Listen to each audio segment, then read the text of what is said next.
Hello, everyone, and welcome to our Mid-South Wrestling Review right here on Pro Wrestling Inside and Out. And as always, our panel, Jack Lord and Rodney West. And Rodney, I think this was episode 273. I think I actually got it right this week.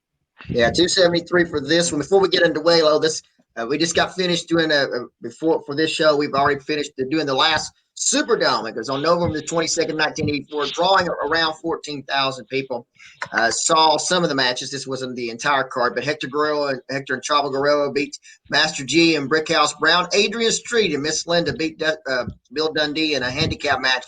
It was Jim Duggan and Butch Reed defeating Steve Williams and Ted DiBiase. The Mid-South Tag Team Championship on the line, Rock and Roll Express versus the Midnight Express in the scaffold match. And the main event was for the North American Heavyweight Championship, Ernie Ladd versus TA. TA wins that one by disqualification. And that was the Superdome card for, I believe that was Thanksgiving night, November 22nd, 1984. Now, by the way, that was the one we did not want to make for some reason. Well, the next one we didn't make either because that one was worse, as it was Jim Duggan and Ted DiBiase in the tuxedo match. This is true. All right. Yeah. All right. So 273, episode 273. Yes, we open up with Jim Ross and Joel Watts. Apparently, it is coming up Joel's 21st birthday. Apparently, Joel angling for fans to give him gifts. That's all I can figure. Cheap, very cheap. We go again. We review about the dream match. We come back with match number 1: Dibiase versus Tim Horner. Brent, what do you think about this? I thought it was spectacular. The timing of this match was so good.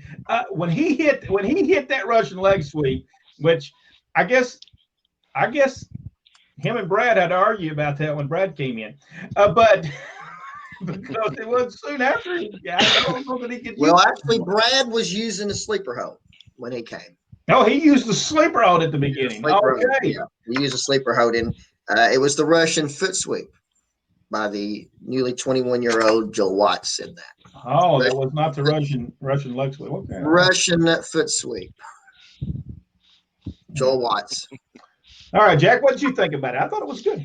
Hey, I thought it was great. Tim Horner, a friend of our podcast here, but besides that, even if he didn't know who we were, we would put him over because Tim Horner is one of those elite guys that could work with anybody, and this just shows just how good Tim was. Yeah, and Dale did a good job too. I'll hand him that. Dale did a really good job in there. So Dibiase was working full time for the territory at the time, right?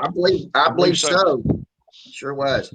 Then we come up. We're going to recap what happened between Butch Reed and Buddy Landell, where Steve Dr. Death Williams came in the full uniform and did a number on Duggan on Reed last week.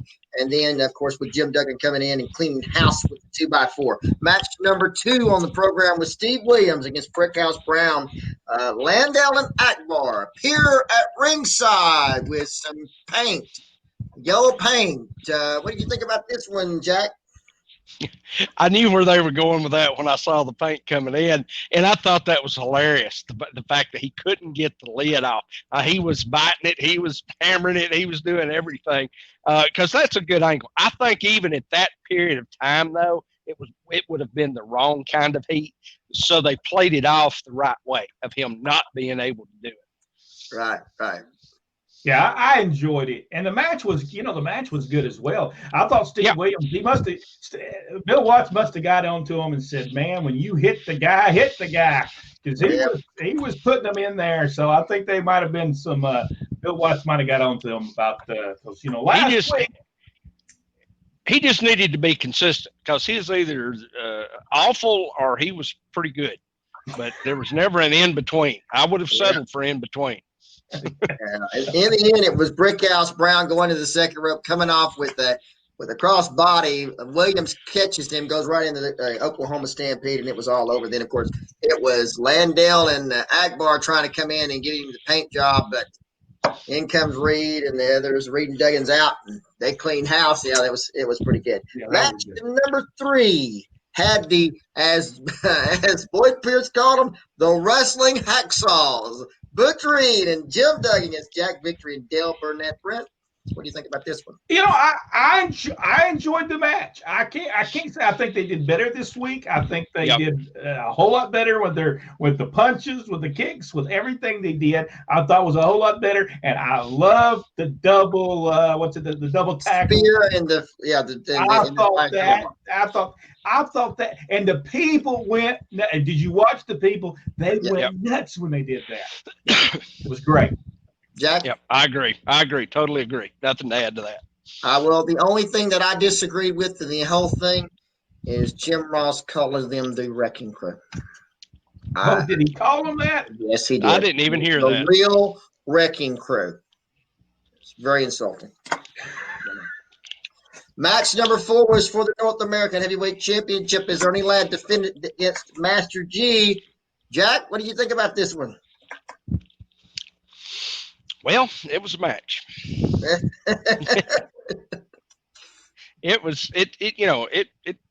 It got across what needed to be got across. I don't think it was spectacular on any level, but it was a good match. Brent? Yeah, I thought it was good. I'm going to tell you, Ernie Ladd with bad knees was still going out there working his tail off, though. Man, he was taking the bumps. He was taking backdrops. He was doing, and I'm thinking, man, with bad knees like that and getting back up, because we knew his knees were in bad shape at the time. So to be able to go out there and put that, 6 minutes, 7 minutes, do what he did, it's just amazing to see Ernie Ladd do those bumps and stuff with those bad knees. Yeah, in the end, it was Master G trying to go for a shoulder block. He ended up going into the ropes. Then it was Ernie Ladd getting with the big foot to the face and then dropping double leg drop on him. It was over for Master G. Ernie Ladd goes over in that one. Match number 5, Chavo and Hector Guerrero against Tony Falk and Shawn Michaels. And so what do you think about this one, Brent? I liked it. And evidently, you remember we talked about a couple of weeks ago, maybe a couple of episodes ago, maybe the last episode, but they did the thing where they suplexed him or something, and he 1, 2, 3. I really and truly believe that was the finish to that match after seeing this one, because they did the double thing and the double whatever that thing would be called that they did, and they beat him 1, 2, 3. I think the guy just tried to kick out. I think he just kicked out. Well, they had the double underhook is what they did into a double suplex, and it was Chavo getting the win in that one. And then match number 6, Adrian Street versus Bill Dundee. Brent, what do you think about that one? Oh, I thought it was great. This is the thing, and I don't know, maybe did they not have different matches than everybody else on that card? Sure did. Sure did. And for me, it was nonstop, very aggressive, not very many standing. They're not looking at the crowd. They're not trying to work the rally. It's constant at each other. Yep. And Adrian was super aggressive in this one. And it really was different than anything that they had been, any other match had been doing. I don't know if y'all noticed this, but I don't think any spray came out of that spray to hit Adrian in there. It's a work. She didn't want to waste her spray on him. I did not see no spray hit him in the face, I'm going to tell you, if you tuned in to watch an actual wrestling match, you got your money's worth right there. Yeah. That the whole show's been good, but that match right there, boy, I mean, that was different level to me. It was fantastic. The thing that I think for me, and I'm sure that Joel and Jim Ross thinks that they're getting the guys over. I kept harping on the height, the size, and I just think that just diminished them so bad. I understand that's their point of view. That's their slant, I guess. But it diminished them. It took away from what they were doing, and I thought that it wasn't very helpful, especially when you're trying to draw the match in places. I didn't find it anyway. It was in the end. It was Bill Dundee going on the outside of the ring. It's Miss Linda trying to hit him with the spray. Adrian reaches out to grab a hold of Bill Dundee. She goes to hit Bill with the spray and misses and hits Adrian in the face. Bill comes in, rolls him up, and it's 1-2-3. Bill Dundee wins in that one. Beautiful. Then we got match number 7, tag team match. It's Sheik Hercules Hernandez and Ted DiBiase against Terry Taylor and Magnum TA. What do you think about this one, Jack? This was a main event match on any show, anywhere. The pacing of this match was superb. They would do something and they would go into a hole. Then they'd get up and do something else. They didn't just spot after spot after spot. I mean, everything they did meant something in this match. And if tag team guys, if you're out there and you're in the independent level, watch this match. There's more storytelling and action. And look at that crowd. They were on their feet throughout this whole thing. They loved what they saw. Fantastic match. And the finish was tremendous. Yep. Yeah. That him jumping over and DiBiase hitting him with that loaded glove, I thought was just, this show was tremendous. Yep. DiBiase and TA in the first and opening minutes of that match, they had them. And they were on. The crowd was really behind TA. I'm not sure, but did Taylor ever tag in except for right at the end? I couldn't tell that, but I don't think Taylor tagged in until I think TA worked basically the whole match from what I remember seeing. Anyway, it was all as he made the tag. TA makes the tag to Taylor. It's all 4 men in the ring. They push him out, and then as you said, it's DiBiase loading the glove. It's Hercules Hernandez shooting him in for a back body drop. Taylor leapfrogs. DiBiase catches him with the loaded glove. Then it's Hercules Hernandez with the Shinanamaki, and it's all over for TA and Taylor as DiBiase and Hernandez goes over in that match. Hey, all I can tell you is I remembered that finish, and somewhere down the line when all this is over, that's a good finish to be using. Yeah, that's awesome, and I wouldn't be surprised if our father had something to do with that one. That was a good finish. Comes up, and of course, next week it's going to be for the Mid-South Television Championship. Adrian Street versus Bill Dundee, which, by the way, doesn't happen. It ends up being Buddy Landell against Bill Dundee. I guess Mr. Street is on his way out.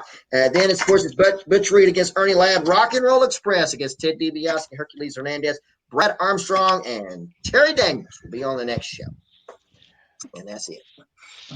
Well, that's episode 273, Mid-South Wrestling. Next week, 274. What date was this again that it aired? This was on the November the 29th, 1984. November 29th, 1984. They were still bicycling tape still around by that time. They're about to stop doing that. They're about to get everybody caught in. All right, folks, if you're watching us, give us that big thumbs up and subscribe to the page, and go a little step further, hit that notification bell and let you know when we have other videos about Mid-South Wrestling. Until then, thank you so much. Thank you, Rodney. Thank you, Jack. And we'll see you on the next episode of the Mid-South Wrestling Review.